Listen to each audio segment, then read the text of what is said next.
Coach Moody, so 2 conference champions in 2 nights. Just touching on Finn real quick, that's a 3-peat in the 500 for that guy. Yeah. What do you have to say about the way he competes? He's an animal. Like he gets in his mind something he wants to do, and there's no stopping him. He told me the other day that what he felt he could do that those other guys couldn't do was take it out in a 137, which is a really fast speed. Like that's actually our goal, takeout speed for NCAAs, and what our goal for NCAAs is to win. And so he said, I don't think they can stay with me if I go out that fast. And so in my head, I'm thinking, okay, that's pretty bold.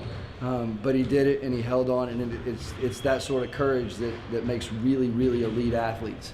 Having that courage to step out of your comfort zone really early in a race like a 500. If you're 100 in and you're already at 90% effort, that last 400 yards is a long way, but only the toughest people can make that work.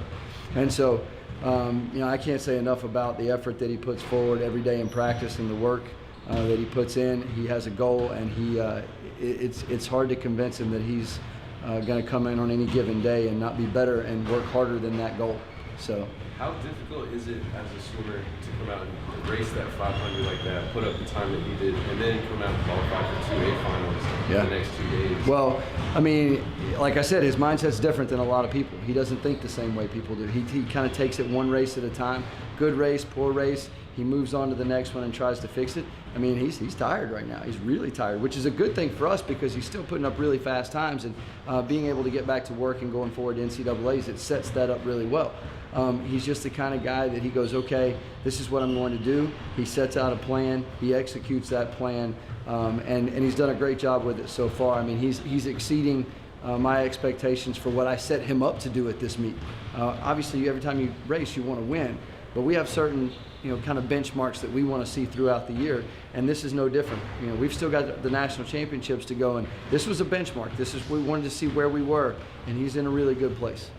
I know Barksdale's going to go down as one of the best swimmers in your tenure here in this program. What has she meant to this program, and what did last night mean to her finally getting that conference? I've watched her develop over 4 years, and coming in as a freshman, she didn't talk a lot. She was kind of quiet, and she was a little overwhelmed. But I've watched her grow into a young lady who is just absolutely one of the hardest workers, most driven athletes, most focused athletes I've ever seen.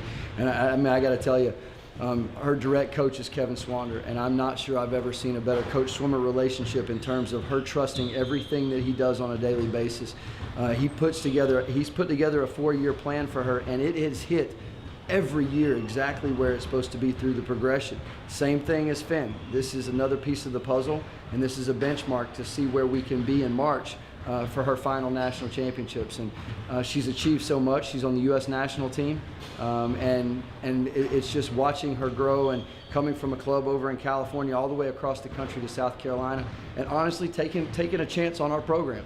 She's helped put our program on the map, and she chose South Carolina when she didn't have to. She had plenty of options, and we'll be forever grateful for that. So coming back to today now, we have another big night ahead of us. Just going back to that 200 fly this morning. So Marissa Delgado sets a school record. Yeah. Big for her. Her last SEC championship.